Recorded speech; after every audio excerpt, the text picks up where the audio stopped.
जाट राजवंश। आगे क्या नाम लगाया है? राजवंश। यानी जाट राजा महाराजा का बनिया, ना कि मैं जाटों की उत्पत्ति पढ़ा रहा हूं। जैसे मैंने राजपूतों की उत्पत्ति पढ़ाई थी वैसे नहीं पढ़ा रहा हूं। वैसे तो हम जाटों की जो उत्पत्ति है वो हम किसी एक मत पर नहीं पहुंच सकते, अलग अलग मत आते हैं और एक मत पर हम कभी भी नहीं पहुंच सकते। ये आगे भी विवाद है और पीछे भी विवाद था और विवाद रहेगा ही। वैसे देखो, कई बताते हैं कि भगवान शंकर के जटाओं से इनकी उत्पत्ति हुई है। जटाओं की उत्पत्ति से होने के कारण इनको जाट कहते हैं। और कोई कहता है कि पांडवों में ज्येष्ठ कौन था? युधिष्ठिर। ज्येष्ठ का परिष्कृत रूप क्या है? जाट है।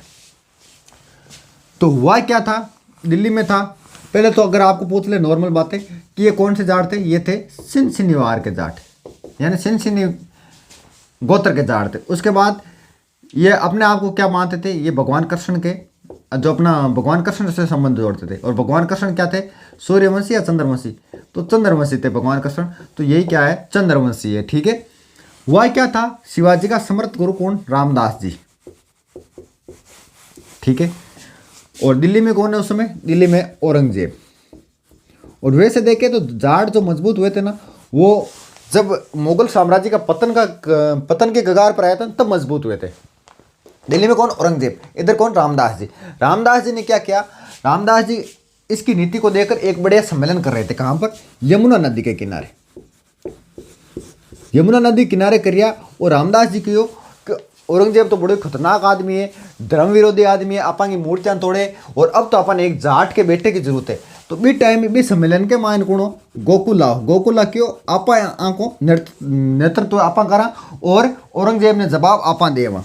तो इनके नेतृत्व में 5000 सेना इनके लारे खड़ी होगी। यानी जाटा का पहलो नेता कौन है? जाटा का पहलो नेता बनियो कौन? गोकुला। नेता है, अभी तक शासक नहीं बना। ठीक है। और 5000 इसके पीछे क्या हो गई? सेना हो गई।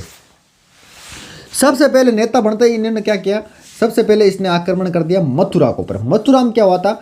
लगभग 250 समथिंग बुतुलखाना खोल रहे थे। बुतुलखाना में कहीं तो नहीं, जिके अपन मूर्तियां वगैरह तोड़ता, वहाँ का बाट बना था और वह बाटों का करता नहीं, मांस तोलता बुतुलखाना ने करवाया बंद। और एक काम और गिरो कौन? गोकुला कहीं गिरो? एक मंदिर तोड़ो अभियान का एक प्रमुख व्यक्ति था जिसका नाम आता है नब्बी खां। इन नब्बी खान ने कहीं गिरो? औरंगजेब गोकुला इन्हें भी सल्टा दियो। औरंगजेब की रामायण मंडगी वो तो एक तो राजस्थान आई को नजदीक अठे मंडगी रामायण।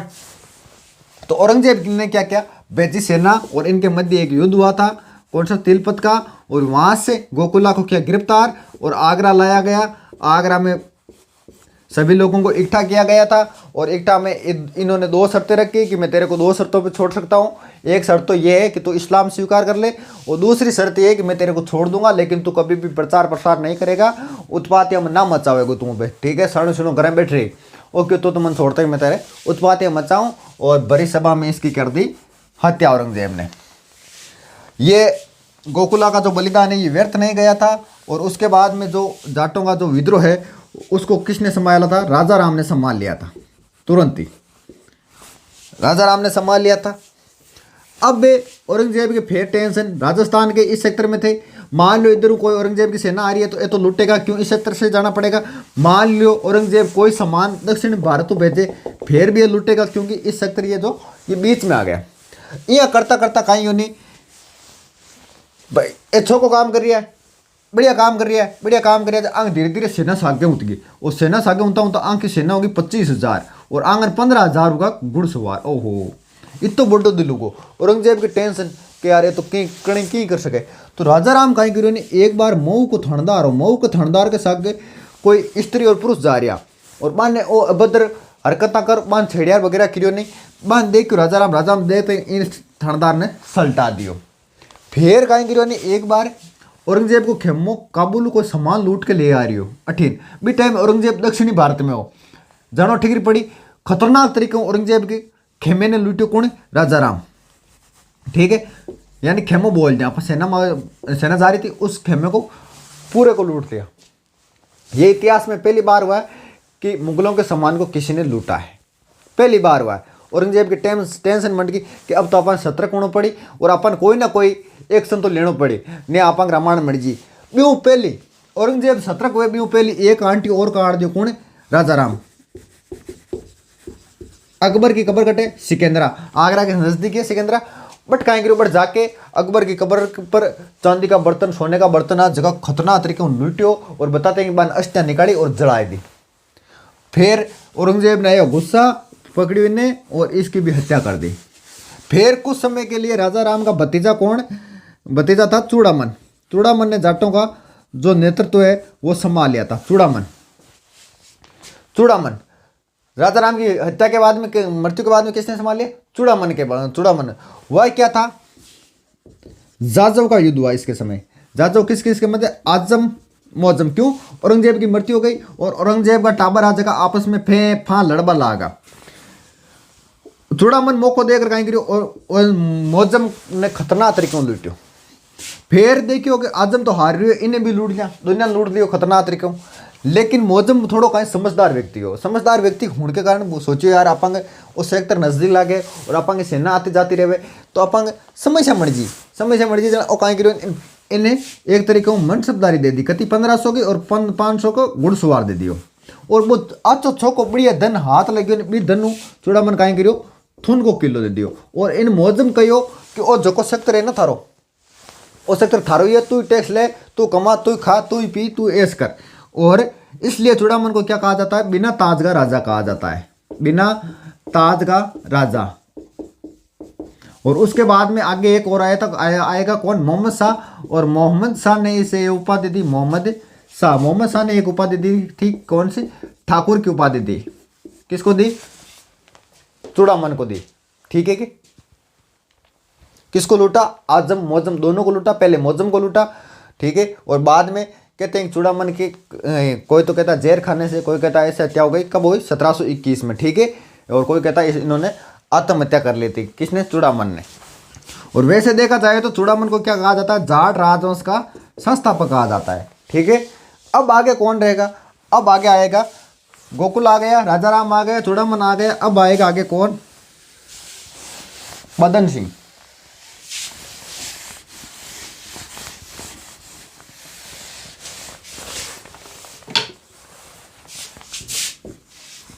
मदन सिंह ये कौन है? ये जाट राजवंश का वास्तविक संस्थापक है। कौन? मदन सिंह, ठीक है। सवाई जय सिंह मौ को देकर इन्हें शासक बना दियो और इन्हें एक उपाधि दी ब्रजराज की। कौन? सवाई जय सिंह। क्योंकि चूड़ामन बाद में परेशान हो गए, यहाँ बेटा लड़वा ला गए थे, सवाई जय सिंह आयो जयपुर और इन्हें शासक बना दियो। किन्हें? मदन सिंह ने। और ब्रजराज की उपाधि दे दी। क्यों? तो यानी ब्रज यानी भरतपुर वाला सेक्टर, यानी ब्रज यानी तो यहाँ का राजा है, सवाई जय सिंह ने दी। और राजा की उपाधि किसने दी थी? इसको मदन सिंह को राजा की उपाधि दी थी मोहम्मद शाह ने। और उसके बाद में राव की उपाधि भी मिली थी कि जो सवाई जय सिंह ने दी थी, ठीक है। जाट राजवंश का वास्तविक संस्थापक कौन है? मदन सिंह है। और संस्थापक कौन है? चूड़ामन है, ठीक है। और इसके समय सवाई जय सिंह ने क्या दी इसको? डींग के जल महल दे दी, यानी डींग की जागीर दे दी। किसको दे दी? मदन सिंह को। डींग की जागीर किसने दी? सवाई जय सिंह ने दी कि तू अठी रहे और तू और बर्ज जो सेक्टर है बर्ज, इस पर तेरा अधिकार है और तू यहाँ पर राज कर, ठीक है। किसको? मदन सिंह को दे दी। उसके बाद में एक खतरनाक शासक आएगा कौन? सूरजमल। सूरजमल पिता कौन इसका? मदन सिंह। इनकी देखो एक उपाधियां बहुत है। अब आप देखो उपाधियां क्यों पड़ेंगी। इनके जाटा को पलेटो, ठीक है। और इनके जाटा को अरस्तु, जाटों का अफलातून, किन कहे? सूरजमल ने कहे। और अंतिम हिंदू सम्राट ये किसने कहा था? मुस्लिम आक्रांताओं ने कहा था। वैसे हम देखें तो किसे कहा जाता है? पृथ्वीराज चौहान थर्ड को कहा जाता है, ठीक है। इनके 4-5 रानी, 5 रानी बताओ। विमान एक को रानी को याद रखना, किशोरी देवी को नाम याद रखना। क्यों रखना? अभी आगे बताओ क्यों रखना है। किशोरी देवी को नाम याद रखना है। इसने क्या बनाया था? भरतपुर का दुर्ग बनवाया था। कब बनवाया था? ये बनवाया था भरतपुर का किला 1733 में। भरतपुर दुर्ग कब? 1733 में। किसने बनाया था? सूरजमल। अब देखो बाकी रियासतें क्या हो गई? कमजोर हो गई। और धीरे धीरे क्या हो गया, जाट मजबूत हो, क्योंकि बाकी जो आपस में लड़ने लगे थे, ठीक है। और इस कहते हैं भरतपुर जो दुर्ग है, इससे पहले क्या कहा जाता था, खेमकर्ण जाट की गड्डी भी कहा जाता था। और वैसे देखें तो बदन सिंह का जो शासनकाल है वो सूरजमल का ही माना जाता है। बदन सिंह तो नाम मात्र के वहाँ के राजा थे, वो सूरजमल ही करते थे। कहते हैं कि सूरजमल ने अपनी ज़िंदगी में 24 लड़ाइयाँ लड़ी थी, ठीक है, पूरे जीवन में 24 लड़ाइयाँ लड़ी थी। इन्होंने क्या किया, इन्होंने वहाँ पर पुरानी दिल्ली पर आक्रमण कर दिया, पुरानी दिल्ली पर आक्रमण कर दिया। और वहाँ से एक क्या लेके आए, झूला लेके आए। 2-3 चीज़ें आगे और आएगी, वो भी वहाँ से लेके आए, ठीक है। और इसके समय सूरजमल के समय एक खतरनाक सा आक्रमण हुआ था, किसकी, अहमद, खतरनाक आदमी का आक्रमण हुआ था, अहमद शाह अब्दाली का। इसने क्या किया था, इसने मथुरा पर आक्रमण किया था, मथुरा पर आकर किया, मथुरा को खतरनाक तरीके से लूटा। देखनी स्थिति नहीं रही थी, जितनी हरकतें करनी थी इन्होंने कर दी। और इन्होंने अपने सैनिकों को खुला आदेश दिया कि एक काफिर की मुंडी लेकर आओ, आपको 8 रुपये मिलेंगे।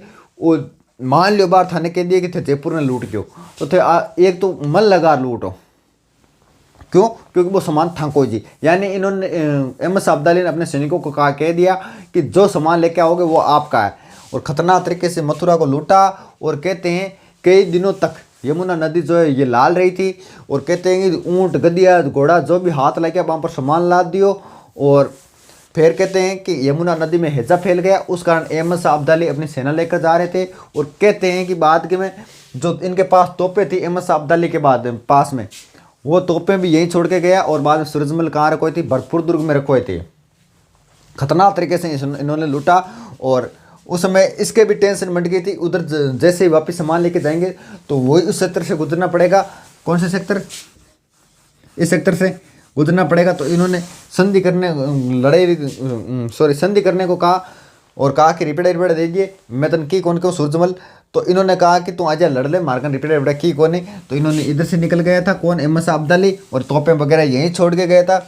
फिर एक युद्ध हुआ था, कौन सा, जो पूरे इतिहास को बदल दिया था, कौन सा, पानीपत का तृतीय युद्ध कब हुआ था, 1761 में हुआ था पानीपत का युद्ध। और पानीपत के युद्ध में इतिहास को कैसे बदला था, इतिहास को ऐसे बदला था क्योंकि मराठा कमज़ोर हो गए। और अंग्रेज जो है वो मराठा से डरते थे और किसी से नहीं डरते थे। मराठा अगर कमज़ोर नहीं होते तो अंग्रेजी सत्ता यहाँ पर कायम नहीं होती। तो वह क्या था, पानीपत के युद्ध में, पानीपत का जो युद्ध हुआ था वो किस किस के मध्य हुआ था, मराठा कौन, सदाशिवराव भाऊ और इनकी पत्नी भी एक साथ में थी, उसका नाम याद रखना, कौन, पार्वती। और किस किस के मध्य, अहमद शाह अब्दाली के मध्य हुआ था। वैसे देखो सूरजमल तो अपने किले में ही है, इन्होंने इस युद्ध में भाग नहीं लिया था। ये तो इस परिणाम का वेट कर रहे हैं सूरजमल। और सूरजमल ने बताते हैं कि कुछ राय जरूर दी थी कि सर्दी के दिनों में युद्ध मत करना, बाद में कर लेना सदाशिवराव को।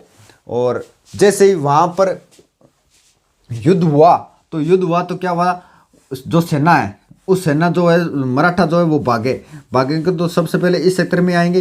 तो कहते हैं कि उस सेना को सूरजमल ने शरण दी। और जो सदाशिवराव की जो पत्नी है वो किशोरी देवी के शरण में रही थी, इनकी देखभाल की थी। और उसके बाद में कहते हैं कि सूरजमल की जो सेना है उसको जहाँ तक जाना था वहाँ तक सूरजमल की सेना ने छोड़ के आई थी, बाकायदा सेफ छोड़ के आई थी, ठीक है। और अब जो फिल्म बनी थी ना वो क्यों विवादित हुई, वो कारण आपको ही पता है। और इस युद्ध के बाद में मराठा जो है ना वो खतरनाक तरीके से कमज़ोर हो गए, ठीक है। और उसके बाद अंग्रेज क्या हो गए, मजबूत हो गए।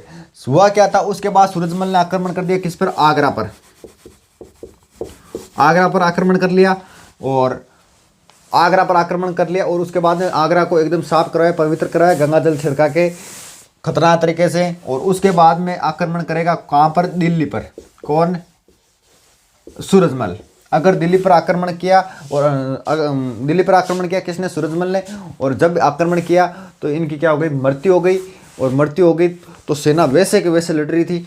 तो किसी ने कहा था, नजीब शाह ने कहा था कि सूरजमल के बारे में कि जब मृत्यु हुई इनकी, क्योंकि सेना वैसे के वैसे लड़ रही थी, तो उनको लगा कि अगर या तो राजा जिंदा है, नहीं तो ऐसे सेना नहीं लड़ती है। क्योंकि पहले क्या होता था, राजा मरने के बाद में सेना भाग खड़ी होती थी वहाँ से।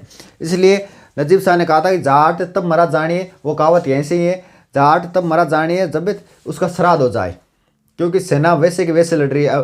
तो उसने कहा कि मामला क्या है, सूरजमल मरा या ना मरा।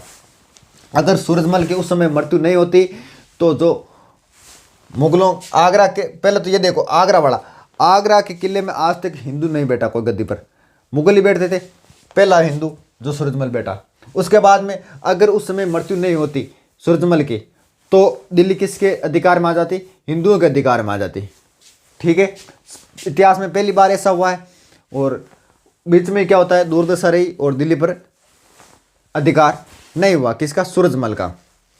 तो नजीब साहब कहता है जाड़ तब मरा जानिए जब उसका श्राद्ध हो जाए या 13वां हो जाए। ठीक है, और जदुनाथ सरकार एक बात और भी कहते हैं, जदुनाथ सरकार के अनुसार बर्धन सिंह के पिछले वर्षों में भरतपुर का जो इतिहास है वास्तव में सूरजमल का इतिहास है। ये लोग ये बात इतिहासकार भी कहते हैं। और उसके बाद में जो आगे शासक बनेगा सूरजमल के बाद में कौन? जवाहर सिंह।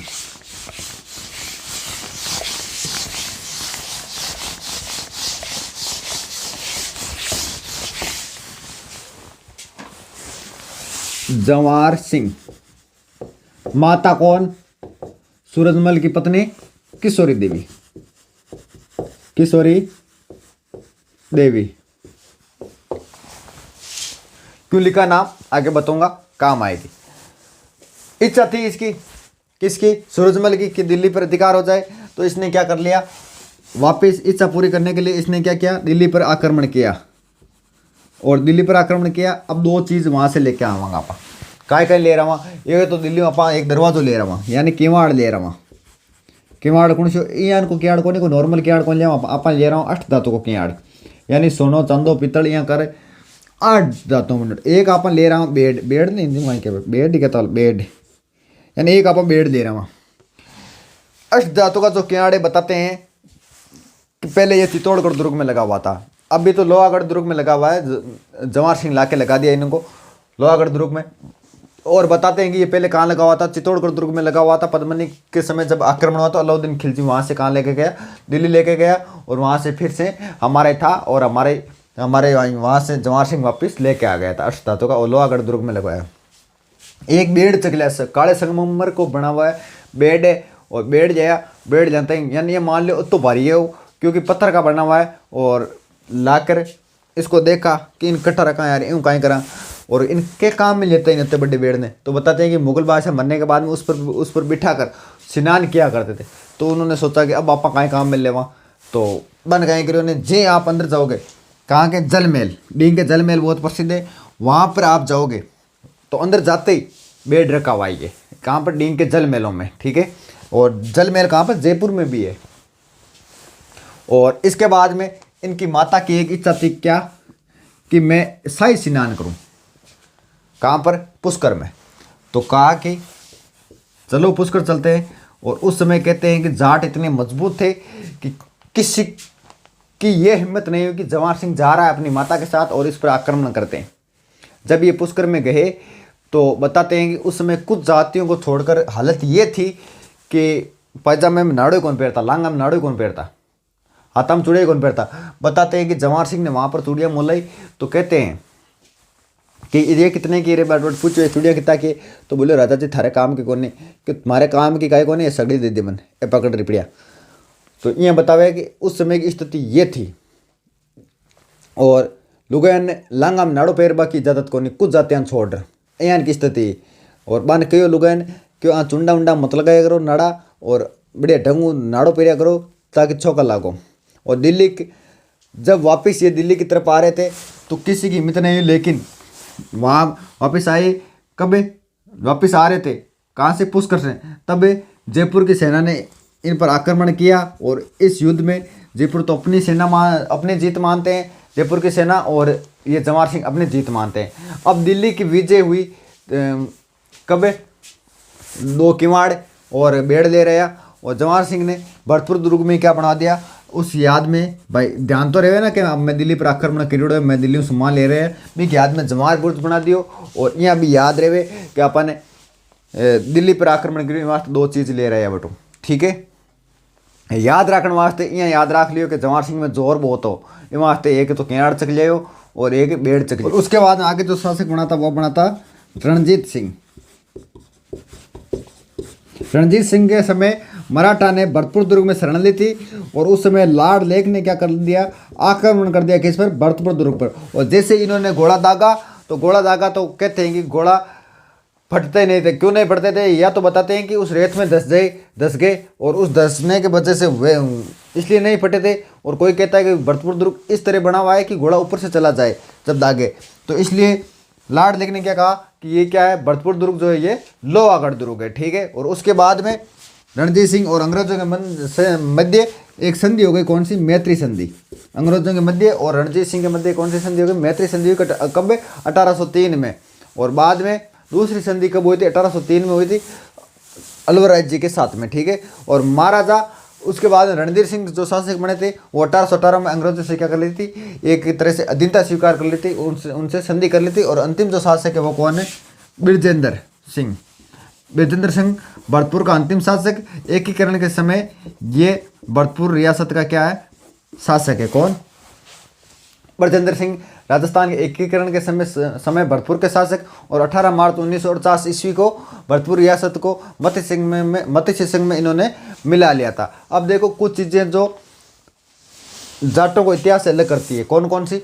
एक तो आज तक मुगलों को किसी ने नहीं लूटा जाटों को छोड़कर। दिल्ली पर आज तक किसी ने आक्रमण नहीं किया, सिर्फ जाटों को छोड़कर। आगरा पर अधिकार किसी ने नहीं किया, सिर्फ जाटों को छोड़कर। और अंग्रेजों से कोई मुकाबला नहीं किया, सिर्फ जाटों को छोड़कर। आज तक हराया तो अंग्रेजों को किसने हराया, जाटों ने हराया अंग्रेजों को, ठीक है। तो आज के लिए इतने, आगे का नेक्स्ट क्लास में।